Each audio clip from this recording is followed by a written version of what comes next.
Net HS Gujarati વર્ણનાત્મક પેપરની અંદર શિક્ષણનું ખાનગીકરણ આવો નિબંધ પૂછાઈ શકે, કારણ કે અત્યારે સરકારી સ્કૂલો છે બંધ થઈ રહી છે અને ખાનગી સ્કૂલોનું પ્રમાણ દિવસે ને દિવસે વધતું જાય છે. તો આવો પણ એક નિબંધ પૂછાઈ શકે. તો શિક્ષણનો દરેકનો અધિકાર છે. શિક્ષણ અધિકાર છે, વેપાર નહીં. જો વેપાર, કારણ કે ખાનગીકરણમાં વેપાર થાય છે. ગુણવત્તાયુક્ત શિક્ષણ, સારી સુવિધાઓ, સ્પર્ધાત્મક વાતાવરણ અને રોજગારમુખી શિક્ષણ હોવું જોઈએ. જ્યારે ખાનગીકરણ થાય તો મોંઘું શિક્ષણ બને, વ્યાપારી દૃષ્ટિકોણની અસમાનતા વધે અને માનસિક દબાણ વધે. શિક્ષણ જીવનનો આધાર છે. જ્ઞાન એ શક્તિ છે. સારું શિક્ષણ સારું ભવિષ્ય, સારું શિક્ષણ સારું ભવિષ્ય. સર્વ માટે શિક્ષણ સર્વનો વિકાસ છે. સસ્તું, ગુણવત્તાયુક્ત અને સર્વસુલભ શિક્ષણ અમારું લક્ષ્ય.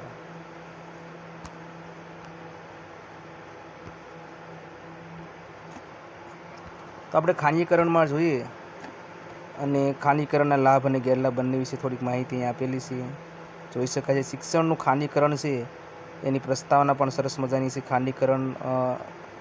શિક્ષણનું ખાનગીકરણ કહેવાય છે એના વિશે માહિતી આપીએ. શિક્ષણ એ જીવનનું સાચું શસ્ત્ર છે. ખાનગીકરણનો અર્થ, ખાનગીકરણના લાભ અને ખાનગીકરણના ગેરલાભ બંને બાજુ આપેલા છે. તો ગુણવત્તાયુક્ત શિક્ષણ હોય છે તો સામે મોંઘું શિક્ષણ હોય છે. સારી સુવિધાઓ હોય છે ખાનગીકરણમાં, તો ખાનગીકરણ ગેરલાભ છે કે વ્યાપારી દૃષ્ટિકોણ એમાં હોય છે. સ્પર્ધાત્મક વાતાવરણ મળી રહે તો એની સામે અસમાનતા પણ વધે છે. રોજગારીનું મુખી શિક્ષણમાં મળી રહે તો માનસિક દબાણ પણ વધે છે. અને ઉપસાર, શિક્ષણ દરેક અધિકાર છે, વેપાર નથી. શિક્ષણનું ખાનગીકરણ પ્રસ્તાવના. શિક્ષણ માનવ જીવનનો આધાર સ્તંભ છે. શિક્ષણ દ્વારા વ્યક્તિનો બૌદ્ધિક વિકાસ, નૈતિક વિકાસ અને સામાજિક વિકાસ થાય છે. આજના આધુનિક યુગમાં શિક્ષણ ક્ષેત્રમાં ખાનગી સંસ્થાઓનું પ્રમાણ ઝડપથી વધી રહ્યું છે. સરકાર ઉપરાંત ખાનગી સંસ્થાઓ દ્વારા શાળાઓ, કોલેજો અને યુનિવર્સિટીઓ ચલાવવામાં આવે છે, જેને શિક્ષણનું ખાનગીકરણ કહેવામાં આવે છે. શિક્ષણ એ સમાજના વિકાસનું સૌથી શક્તિશાળી સાધન છે. ખાનગીકરણનો અર્થ જોઈ લઈએ. જ્યારે શિક્ષણ વ્યવસ્થા સરકારના નિયંત્રણથી બહાર આવી ખાનગી વ્યક્તિઓ, ટ્રસ્ટો અથવા સંસ્થાઓ દ્વારા સંચાલિત થાય ત્યારે તેને શિક્ષણનું ખાનગીકરણ કહેવાય છે. આજકાલ શહેરોથી લઈને ગામડાઓ સુધી ખાનગી શાળાઓનું જાળું ફેલાયેલું છે.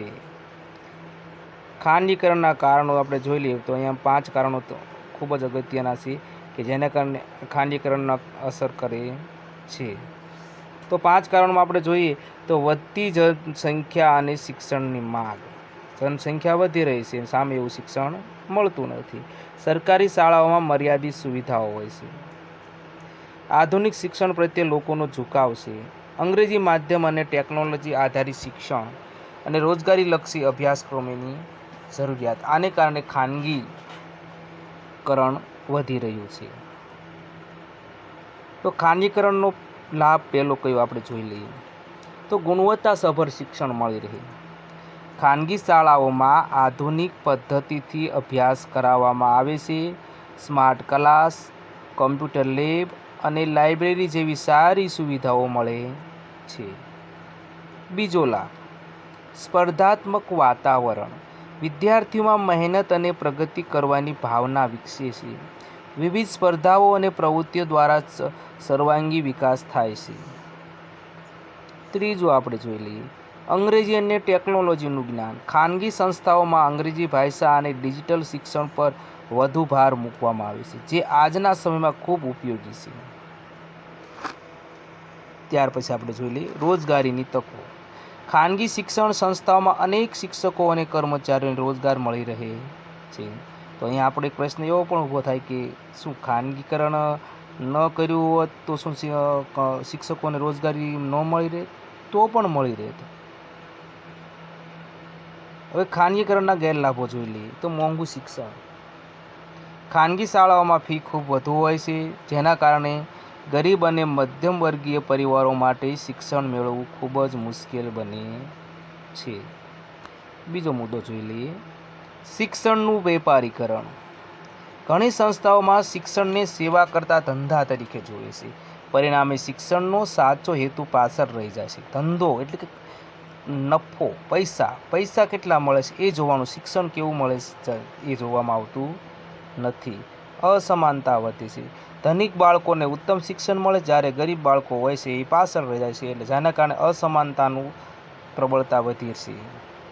માનસિક દબાણ.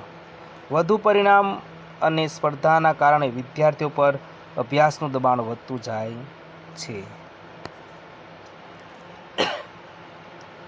છેલ્લે ઉપસાર જોઈ લઈએ. શિક્ષણનું ખાનગીકરણ સમયની જરૂરિયાત બની ગયું છે, પરંતુ તેનું સંતુલન જાળવવું ખૂબ જ જરૂરી છે. સરકારે સરકારી શાળાઓની ગુણવત્તા સુધારવી જોઈએ અને ખાનગી સંસ્થાઓ પર યોગ્ય નિયંત્રણ રાખવું જોઈએ. શિક્ષણનો મુખ્ય હેતુ માત્ર નફો કમાવવો નહીં, પરંતુ સારા નાગરિકો ઘડવાનો હોવો જોઈએ. સાચું શિક્ષણ એ જ છે જે માણસને સારો માનવી બનાવે. તો લગભગ ટાટની પરીક્ષા આપનાર ઘણા બધા, એટલે કે અંદાજે 90% જેવા શિક્ષકો એવા હશે કે જેઓ ખાનગી સંસ્થામાં નોકરી કરતા હશે. એટલે એમને પોતાનો અનુભવ ખબર જ હશે કે ખાનગી શાળામાં શિક્ષણની વાત પણ શિક્ષકોનો પણ કેવો અનુભવ હોય છે. શૈક્ષણિક સંસ્થાઓની અંદર વિદ્યાર્થીઓ, અમુક સંસ્થાઓની અંદર ખબર કે શિક્ષણ સારું મળે છે, તો ત્યાં ગરીબ વિદ્યાર્થીઓ ઊંચી ફી ભરી શકતા નથી અને સારું શિક્ષણ મેળવી શકતા નથી. તો એના લીધે પણ જોઈએ તો ખાનગીકરણથી હોશિયાર વિદ્યાર્થી છે એ પણ પોતે ગરીબીને કારણે તે એડમિશન લઈ શકતો નથી, તેથી એને પણ મુશ્કેલી પડે. જો આ વિડીયો આપને ગમ્યો હોય તો ચેનલને લાઈક કરજો, સબસ્ક્રાઈબ કરજો. એવું ન કરો તો પણ ચાલશે, કોમેન્ટ કરજો, કારણ કે આગળ કયો નિબંધ બનાવીને તમને આપું એની વિશે મને માહિતી મળે.